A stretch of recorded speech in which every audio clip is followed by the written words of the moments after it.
En chair et en ondes présente La Révolution très chill. Un radio-roman écrit par Hugo Bastien et Alexandre Forêt. Chapitre 5, Les éveillés. Maintenant armée de la cape de visibilité, Jeanne Dorion possède désormais un pouvoir de persuasion hors du commun. Donné par M. Bedon, le banquier de Bouchervillage, le puissant artefact a permis à notre héroïne de convaincre les artistes du Quai des Brumes à se joindre à sa révolution en échange de visibilité. En utilisant une magie aussi puissante, notre Jeanne toucha au sentiment à la fois grisant et effrayant du pouvoir. Cette sensation qui l'enveloppe eut raison de ses sens et la poussa dans les ténèbres. Mais pour combien de temps?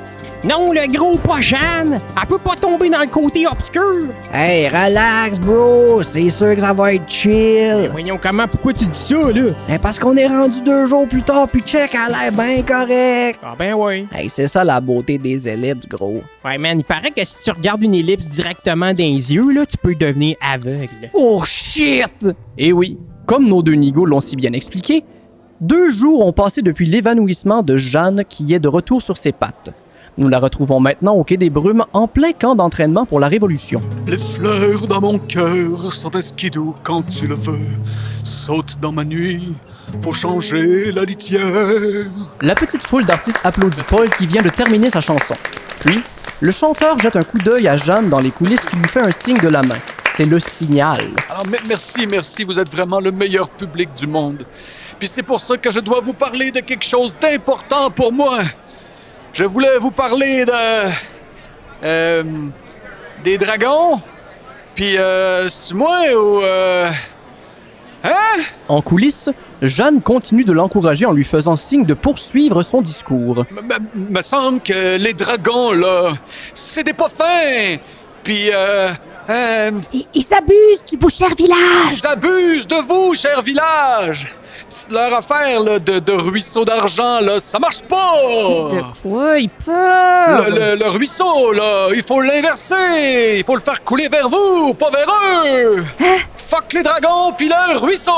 Oh. Puis si vous êtes d'accord avec moi, vous allez aimer la prochaine chanson. Je l'ai écrite pendant que je te sabrosse. Ça parle de... OK, parfait. Pause tout le monde. Hey, on voulait entendre sa chanson! C'est parce que c'est pas un vrai spectacle. On est en répétition. On va-tu se faire rembourser nos billets? Je fais vraiment de mon mieux, Jeanne. Paul, si t'es pas capable d'expliquer aux Bouchers villageois comment les dragons les exploitent, le plan marchera jamais. J'essaie, mais on dirait que c'est toujours trop compliqué à résumer. Ils prennent l'argent du monde, puis ils les endorment avec le weed. Me semble c'est pas compliqué. T'aurais pas quelque chose qui explique tout ça, mais avec des images? OK. Là, je pense qu'on a atteint la limite d'attention de tout le monde, alors on s'arrête pour aujourd'hui. Hein? On reprend ça demain, 8h tapante. Demain matin, entre 11h15 et 11h30. Merci de comprendre, Jeanne. Ta révolution, ça demande beaucoup de travail. Et ici, on n'est pas beaucoup habitué de travailler. Paul quitte la scène de fortune en détachant ses pantalons, prêt à aller se masturber après un gros 2 heures de job. Jeanne se réfugie au bout du quai pour discuter avec le vent du changement. On n'y arrivera jamais. Les artistes sont bons pour attirer l'attention, mais dès qu'ils parlent, ils n'ont rien à dire. Il faudra trouver un moyen, Jeanne. La foire est dans quelques jours à peine. Peut-être que si j'utilise la cape de visibilité... Non, Jeanne. La cape est un outil trop dangereux. Tu ne dois pas l'utiliser à outrance. Depuis son utilisation de la cape, Jeanne avait effectivement senti un inconfort s'installer dans son corps. Son estomac lui faisait mal et elle sentait le dessus de sa peau s'assécher. Mais elle gardait tout ça pour elle afin de ne pas inquiéter le vent du changement. Un petit coma d'une journée, ça fait de mal à personne. J'ai dit non, Jeanne Dorion!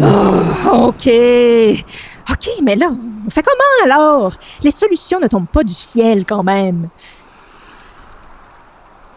Tu vois, là, si c'était le cas, quelqu'un serait apparu pour nous dire... Salut, petite fille.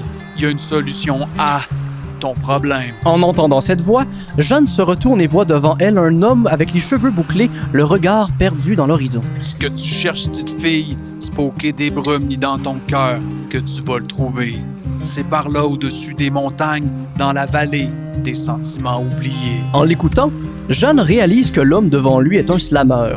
Partout dans le royaume, incluant au Quai des Brumes, les slammeurs sont reconnus comme la frange la plus basse de l'art, puisqu'ils sont seulement des rappeurs plates, pas de beat, pas de swag et pas de cash, qui parlent lentement. Là-bas se trouve une balle de mou immaculé qui protège un peuple tout entier des attaques de l'étranger, un cocon dans lequel vivent les éveillés. Les éveillés? Jadis des habitants de Boucher Village, puis du quai des Brumes, maintenant exilés dans une contrée lointaine pour panser leurs plaies par centaines. Ah oui?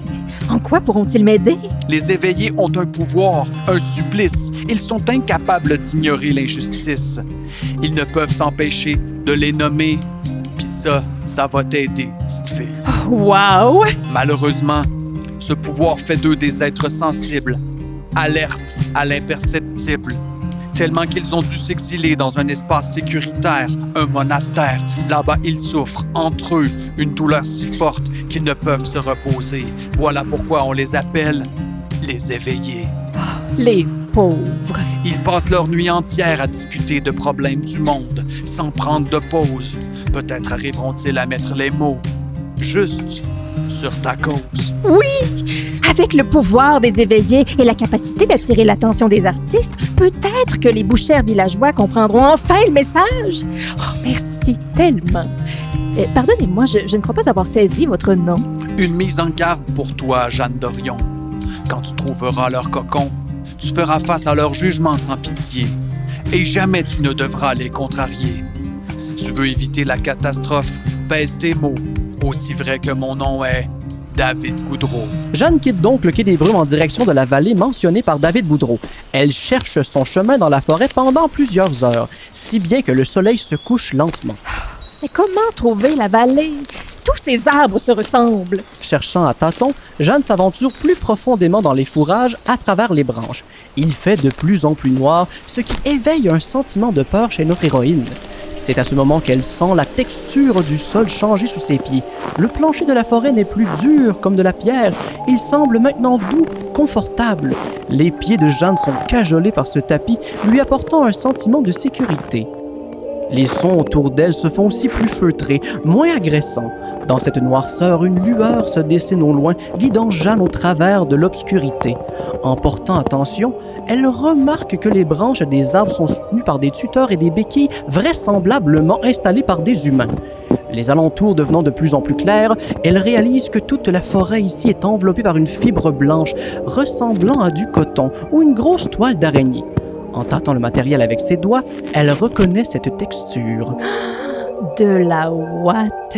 Nous sommes dans une grosse boule de ouate. Fascinée par l'environnement, Jeanne ne remarque même pas le mur qui se trouve devant elle avant de le percuter de plein fouet.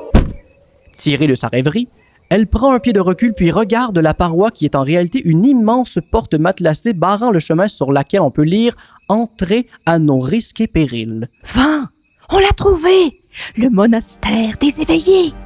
Maintenant quoi? On cogne.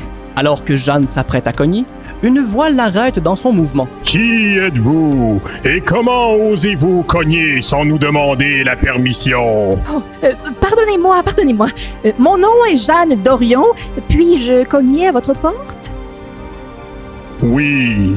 Jeanne donne 3 coups à la porte qui sont immédiatement suivis de cris de terreur à l'intérieur des murs du monastère. Vous avez cogné sans nous avertir! Pardonnez-moi, je croyais que je pouvais... Silence! Quelle est la nature de votre visite? J'ai besoin de votre aide pour changer le monde. Jeanne se tait. Elle entend des chuchotements de l'autre côté de la porte. Après de longues minutes de caucus, les grosses portes du monastère s'ouvrent enfin, laissant apparaître le garde, une forme chétive assise dans une chaise roulante. Approche, Jeanne Dorion.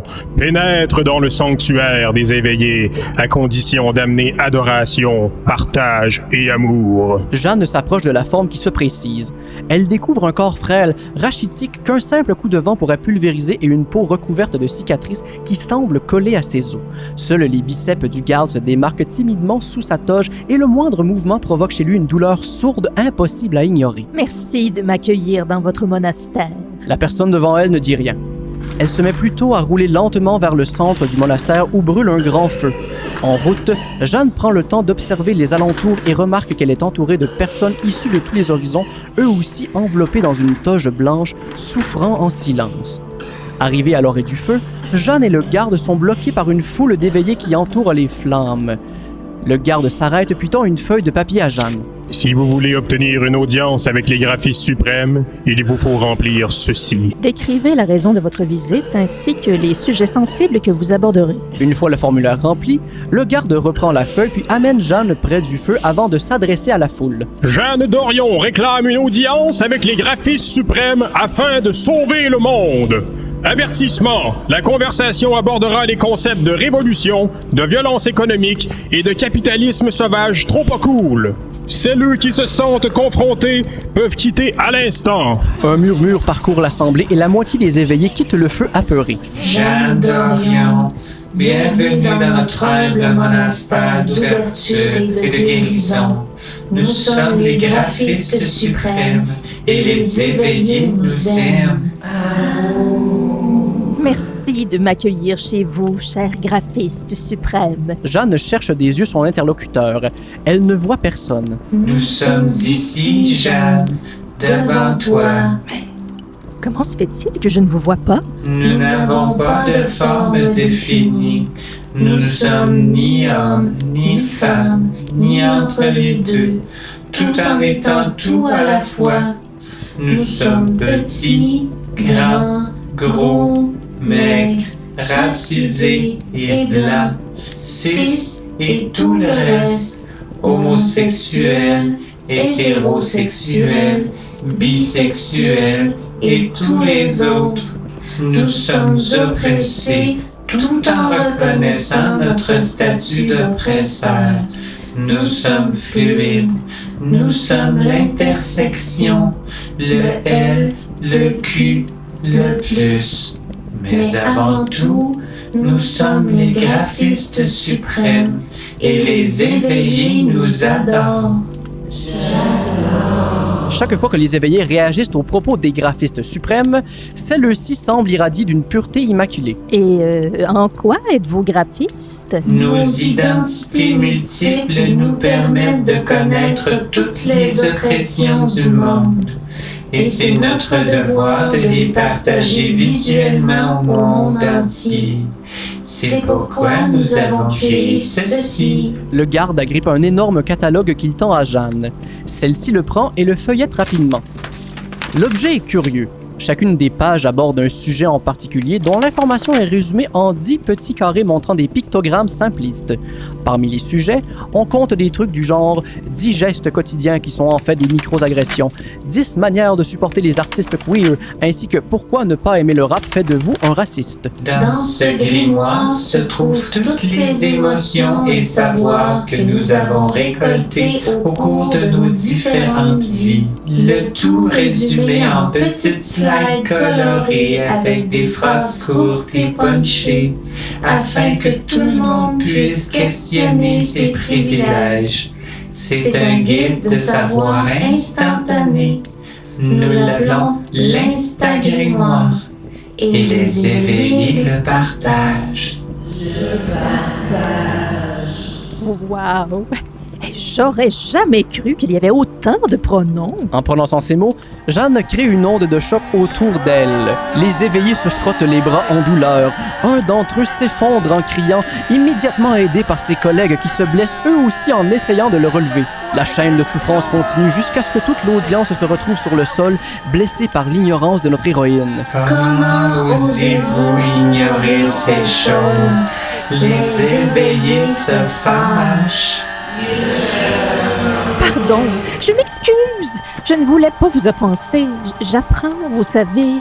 Je fais de mon mieux. Cessez de nier nos souffrances. Les éveillés n'en croient pas leurs yeux. Jeanne se rappelle alors les mots de David Goudreau. Pardonnez-moi, cher graphiste. Vous ne pouvez exiger notre pardon. OK, bon, je crois qu'on est parti sur de mauvaises bases. Alors, je recommence dès le début. Je suis ici pour une raison très simple. Je me cherche des alliés pour renverser les dragons qui contrôlent le Boucher Village. Des alliés qui pourront m'aider et faire voir la vérité aux habitants. Pourquoi aiderions-nous des gens qui ont refusé de nous soigner lorsqu'on en avait besoin? qui nous ont poussés à l'exil. Parce que ce sont eux qui souffrent désormais. Et où étaient les bouchers villageois lorsqu'on nous battait dans les rues, lorsqu'on nous refusait l'accès à des postes de pouvoir, lorsqu'on faisait des blackface au bye-bye? Je sais que les bouchers villageois ne sont pas parfaits. J'ai moi-même été victime de leur mentalité. Mais si nous les aidons à renverser les dragons, ensemble, nous pourrons repartir un monde inclusif pour tous. Jeanne d'Orion, puisque tous les éveillés nous aiment et nous regardent, nous considérerons votre requête. Mais sache que le clan des éveillés est un endroit égalitaire où chacun, d'entre nous doit donner son avis. On vous demande donc de nous laisser parler, ne rien dire du tout et d'élever nos voix dans vos cercles d'influence. Tous les éveillés se regroupent en cercle autour des graphistes suprêmes. À tour de rôle, tous les membres du conseil se prononcent. Tenu à l'écart par le garde, Jeanne lui demande en chuchotant. Qu'est-ce que c'est que cette langue qu'il parle? Nous n'en pouvions plus d'utiliser une langue sexiste, classiste et genrée comme le français. Nous avons donc créé la nôtre. C'est la langue de l'ouverture, une langue qu'on parle sans fermer la bouche. Mais vous ne participez pas au conseil? Non, je suis exclu de toute forme de débat puisque je suis le plus fort du village et par définition, un oppresseur. Le garde pointe ses biceps chétifs avec un air grave, puis revient en silence pendant que chaque membre du conseil continue de parler un à un. Le manège dure plus de 7 heures, ce qui joue avec la patience de Jeanne. Est-ce que ça va durer encore longtemps? Cela fait tout de même 7 heures déjà qu'ils discutent. Difficile à dire. Et elles sont encore en train de préciser les pronoms de chacun.e et de reconnaître qu'on se trouve sur un territoire non cédé. Le conseil n'a pas encore commencé à parler de ma demande? Ben non. Et il faut s'assurer que tout le monde ait pu partager son trauma lié au colonialisme. Et moi qui pensais que les artistes perdaient leur temps à se masturber. Décidément, on ne s'en sort pas! Mais qu'est-ce que tu crois qu'elles font en ce moment? Jeanne prend le temps d'observer les expressions des membres du conseil. Sur leur visage, on peut lire une sorte d'excitation. Comme s'ils... Non, impossible! Mais comment font-ils? Ils se touchent même pas! Et elles le font dans leur tête. C'est une masturbation intellectuelle. Ça fait 7 heures qu'ils se crossent? 7h13 pour être exact. Y a-t-il un endroit dans ce royaume où les gens agissent au lieu de se pomper le gland? La crise de Jeanne crée une commotion dans le cercle du conseil, troublant l'espace sécuritaire du monastère des éveillés. Les graphistes suprêmes se lèvent alors de son siège et se dirigent vers Jeanne. Quelle est la raison de cette commotion, Jeanne d'Orion? Je n'en peux plus d'être entourée de personnes qui ne font que parler d'un monde meilleur sans jamais faire quelque chose pour le changer. Mais c'est ce que nous faisons grâce à l'Instagrimoire. Et c'est pourquoi les éveillés nous adorent. Nous créons de l'engagement. Nous changeons le monde un j'aime à la fois. Votre monde peut-être, mais pas celui de tous. Dites-moi, est-ce que l'Instagrimoire est déjà sorti du monastère?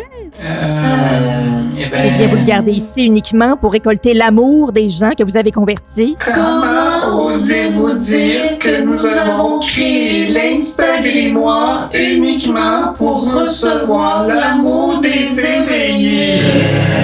Les graphistes suprêmes irradient plus que jamais. Si vous n'avez rien à faire de leur gemme, alors pourquoi ne pas vous joindre à moi et sortir votre message du monastère? Parce que tout ce qui nous attend à l'extérieur de ces murs, ce sont des greux et des ha-ha.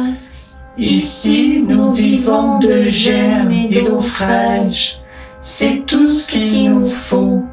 Il faut s'aider soi-même avant d'aider le reste du monde. En entendant ces mots, Jeanne perd patience. Elle décide donc de briser sa promesse faite au vent du changement, puis active la cape de visibilité.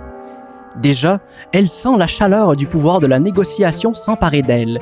Elle doit même s'avouer que ce sentiment lui avait manqué, cette bouffée de chaleur, cette prise de pouvoir. Je vous entends, graphiste suprême. Je comprends qu'il est risqué pour vous de partager votre message à l'extérieur du monastère sans vous exposer à de potentielles attaques. Tout le monde sait que l'expression « ne tirez pas sur le messager » a été inventée justement parce qu'on tire sur les messagers. Mais si je vous disais que je peux vous fournir une armée complète d'artistes qui porteraient votre message à votre place, qui amplifieraient vos voix? Vous pourriez faire ça? Mais bien sûr! Et ce sera eux qui prendront les attaques du monde extérieur à votre place. Ils sont habitués, après tout. Intéressant. Et tout ce que je vous demande en échange, c'est de me produire une page dans l'Instagrimoire qui résume avec des images simplistes comment les dragons exploitent Boucher Village. Une fois que ce sera fait, nous nous occuperons de partager l'entièreté du livre au royaume, en vous donnant le crédit. Vous partagerez notre travail en nous donnant le crédit? Promis, juré. C'est tout ce que les graphistes demandent depuis toujours. Le cerveau des graphistes suprêmes s'active rapidement à l'idée d'enfin pouvoir être reconnus pour leur travail. Pensez-y, vous resterez ici, en sécurité, à vous nourrir de vos gemmes, pendant que nous partagerons votre message pour créer plus d'engagement. Votre pouvoir sera sans fin. Vous seriez, en quelque sorte... Des influenceurs. Alors, est-ce que je suis votre allié maintenant? Mieux, vous êtes notre partenaire. Jeanne et les graphistes suprêmes se touchent l'aura pour officialiser leur partenariat. Au moment où leur âme se touche, la révolutionnaire sent la chaleur de la cape dans l'entièreté de son corps. Mais elle s'efforce d'ignorer la brûlure, préférant se concentrer sur cette nouvelle négociation réussie. À cet instant, pour la première fois de sa vie, Jeanne se sent comme si rien ne pouvait l'arrêter. Gros, man, moi j'aimerais ça être un influenceur pour vrai. Ah ouais, pis qu'est-ce que tu ferais si t'étais un influenceur? Ben, comme j'influencerais le monde, là, tu sais, là. Ouais, genre comment? Ben, genre, je dirais aux gens d'être eux-mêmes, là, tu sais, pis de comme pas laisser les autres leur dire le contraire, genre. Ok, ouais, c'est inspirant ça, dude. Hey, Big, t'es valide, gros. Hashtag thanks, man. Fait plaisir, gros. Sur ce, on se revoit dans un autre épisode de La Révolution Très Chill. La Révolution Très Chill est un radio-roman écrit par Hugo Bastien et Alexandre Forêt, avec les voix de Catherine Etier, Linda Bouchard, Olivier Morin, Charles Beauchesne, Hugo Bastien et Alexandre Forêt. À la technique, Vincent Descoteaux. Au montage, Lydia Bouvrette. Producteur au contenu, Cindy Trudel et Junior Girardeau. Producteur exécutif, Patrick Roson. À la musique, Johan Tessier. Au graphisme, Anna Fischer. Et un merci tout spécial à Noémie Beaulac pour la coordination.